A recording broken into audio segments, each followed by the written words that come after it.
Emergency के दौर में जयप्रकाश नारायण, संयुक्त मोर्चा की सरकारों के दौर में हरिकिशन सिंह सुरजीत और अटल बिहारी वाजपेयी के दौर में सोनिया गांधी सत्ता के खिलाफ विपक्षियों को एकजुट करने की ताकत अभी तक इन्हीं नेताओं में दिखी है। फिलहाल नीतीश कुमार घूम घूम कर मोदी सरकार के खिलाफ माहौल बनाने में जुटे हैं। दूसरी तरफ राहुल गांधी चाहते हैं कि दिल्ली के सत्ता के गलियारों में कांग्रेस के दुर्दिन दूर हो। लेकिन कई सारे सियासी जानकार कहते हैं कि राहुल गांधी की यह कोशिश आखिरी दांव है। देखिए टेलीसीरीज का यह एपिसोड, आखिरी रास्ता, द लास्ट रिजॉर्ट।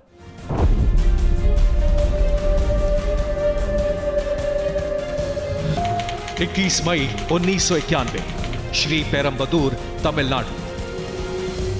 रात के 10:21 हुए थे। 30 साल की एक महिला हाथों में हार लेकर भारत के पूर्व प्रधानमंत्री राजीव गांधी की तरफ बढ़ी। वो उनके पैर छूने के लिए झुकी।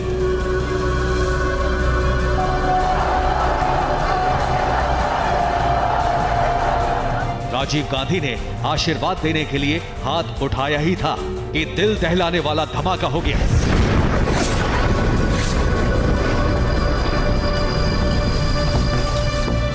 ये एक फिदाइन अटैक था।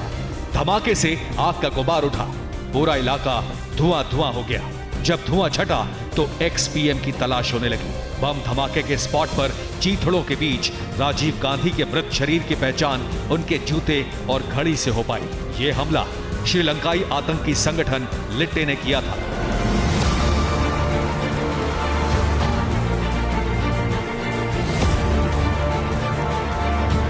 सात सितंबर 2022 को राहुल गांधी श्री पेरम्बदूर में उसी स्पॉट पर थे जहां राजीव गांधी की शहादत हुई थी। राजीव गांधी मेमोरियल में पैर पर हाथ धरे राहुल आंख बंद करके कुछ सोच रहे थे। कुछ ही घंटे बाद भारत जोड़ो यात्रा शुरू होनी थी। शायद राहुल गांधी अपने पिता से आशीर्वाद मांग रहे थे।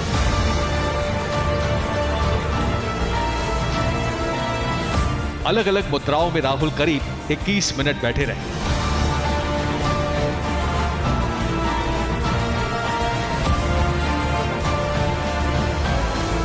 शहादत स्थल की परिक्रमा की और निकल पड़े सियासी यात्रा के अग्निपथ पर।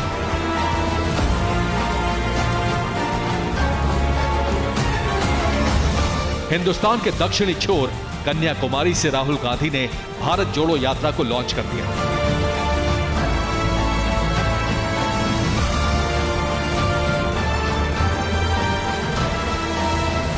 एक 150 दिन तक चलने वाली भारत जोड़ो यात्रा में राहुल कन्याकुमारी से कश्मीर को नापेंगे।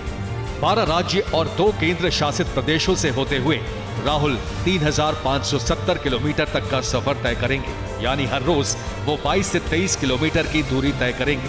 रोज सुबह 7 बजे यात्रा शुरू होगी जो 3 घंटे तक चलेगी।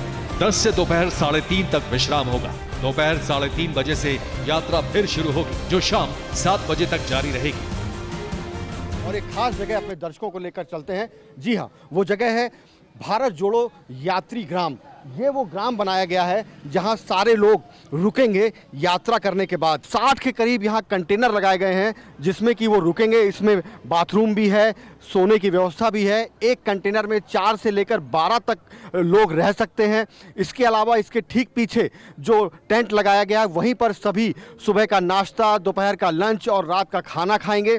और जब यात्री आगे निकल जाएंगे पैदल सुबह तो उसके बाद ये पूरा जो टेंट है, कंटेनर है, ये सारी चीज़ें उठकर आगे जो जहाँ पर यात्रा चल रही होगी वहाँ पर कोई मैदान देखकर इसको फिर से लगा दिया जाएगा, सजा दिया जाएगा और भारत जोड़ो यात्री ग्राम वहाँ बना दिया जाएगा।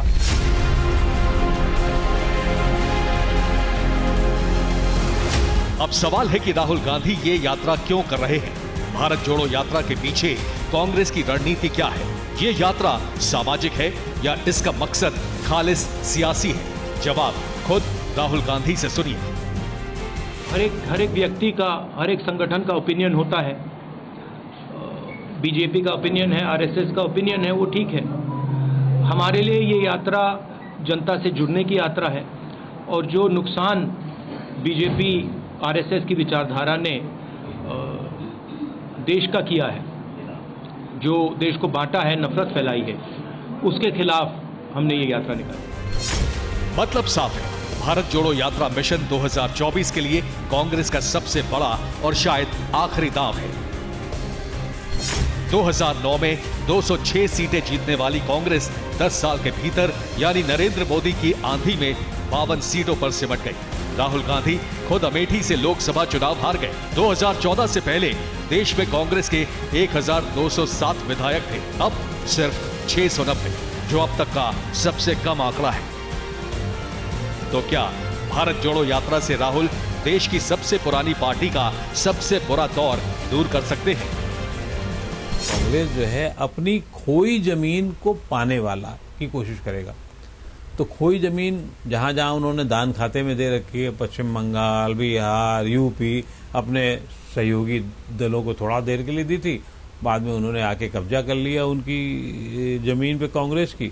तो अब ऐसी साफ हुई है कांग्रेस। तो क्या अब 2024 को ध्यान में रख करके अगर ये यात्रा की जा रही है, दुनिया कहे ना कहे वो ध्यान वही है, भारत जोड़ो तो है ही, वो हो सकता है उसका उद्देश्य हो, लेकिन उससे बड़ा उद्देश्य 2024 है। चलिए अतीत में 11 साल पीछे चलते हैं। 17 सितंबर 2011 की तारीख थी, तब नरेंद्र मोदी गुजरात के सीएम थे। अपने जन्मदिन पर उन्होंने सद्भावना मिशन की शुरुआत की। अहमदाबाद में 3 दिन तक व्रत रखा। 72 घंटे बाद व्रत टूटा। मोदी ने बिना मुंह खोले विपक्ष को निशब्द कर दिया। 2012 का विधानसभा चुनाव भी जीता और राष्ट्रीय पटल पर देश के भावी प्रधानमंत्री की छाप भी छोड़ी। आज की तारीख में कांग्रेस और राहुल के लिए सबसे बड़ा चैलेंज नरेंद्र मोदी है। तो क्या जैसा इंपैक्ट मोदी के सद्भावना मिशन का हुआ था, वैसा करिश्मा राहुल भारत जोड़ो यात्रा से कर सकते हैं क्या?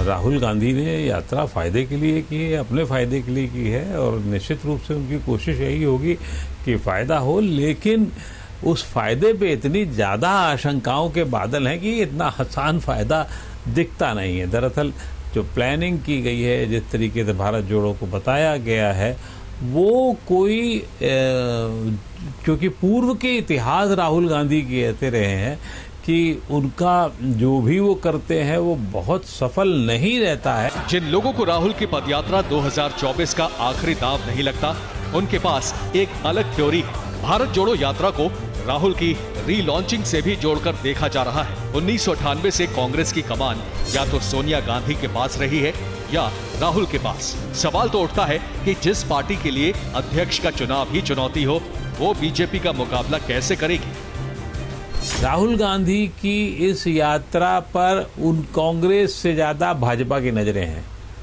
राहुल गांधी की एक भी गलती, एक एक चीज उनकी कांग्रेस कितना रिकॉर्ड कर रही मुझे नहीं पता, लेकिन भारतीय जनता पार्टी के 2, 3, 4 कैमरे निश्चित रूप से उनकी एक गलती को रिकॉर्ड करने के लिए, उनके एक्टिविटी को रिकॉर्ड करने के लिए लगे हुए होंगे।